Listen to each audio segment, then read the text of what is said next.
এলাকার সম্মানিত সকল অধিবাসী কর্তৃক আয়োজিত আজকের এই আলোচনা অনুষ্ঠানের সম্মানিত সভাপতি, আজকের এই অনুষ্ঠানে উপস্থিত রয়েছেন প্রধান অতিথি হিসাবে শিবগঞ্জ উপজেলা যুব দলের সংগ্রামী সভাপতি, অত্র এই পৌরসভার আমাদের সম্ভাব্য মেয়র পদপ্রার্থী জনাব খালিদ হাসান আরমান উপস্থিত রয়েছেন। শিবগঞ্জ উপজেলা বিএনপির সম্মানিত সভাপতি জনাব এস এম তাজুল ইসলাম, পৌর বিএনপির সাধারণ সম্পাদক আব্দুল করিম সহ আমার ছাত্রদল, যুবদল, স্বেচ্ছাসেবক দল এবং বিএনপির বিভিন্ন পর্যায়ের নেতৃবৃন্দ, আমার সামনে উপবিষ্ট পশ্চিম জাহাঙ্গীরাবাদের গ্রামের মা ও বোনেরা এবং ভাইয়েরা, সকলের প্রতি সালাম, আসসালামু আলাইকুম। প্রিয় নেতৃবৃন্দ, গ্রামবাসী, আপনারা জানেন যে আমাদের পৃথিবীতে একটা নিয়ম রয়েছে যেটা চিরন্তন সত্য।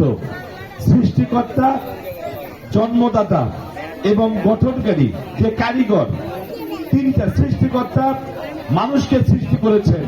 আর সৃষ্টিকর্তা মানুষকে যত ভালোবাসে, পৃথিবীতে এর আর কোন নজির নেই যে পৃথিবীতে আর কেউ মানুষকে এত ভালোবাসে।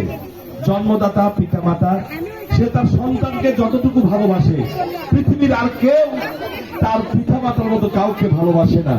তেমনি কারিগর যদি কোনো জিনিস তৈরি করে, তার প্রতি যত মমতাবোধ থাকে, পৃথিবীতে মায়া মহব্বত যত থাকে, পৃথিবীতে আর কারো তার প্রতি এত মায়া মহব্বত থাকে না। তেমনি আমাদের এই পশ্চিম জাহাঙ্গীরাবাদ এলাকা শিবগঞ্জ ইউনিয়নের অন্তর্গত একটি এলাকা ছিল। পশ্চিম জাহাঙ্গীরাবাদ একটি ওয়ার্ড ছিল, এখানে মেম্বার ছিল ভিন্ন একটি ওয়ার্ড ছিল। আজ নতুন করে এই যে পশ্চিম জাহাঙ্গীরাবাদ এলাকা, যেটাকে পৌরসভায় একটা নগরের অংশ করেছেন, তার সর্বোচ্চ প্রচেষ্টা ছিল আমাদের সম্ভাব্য যিনি মেয়র পদপ্রার্থী হচ্ছেন, আমাদের উদীয়মান নেতা জনাব খালিদ হাসান আরমান।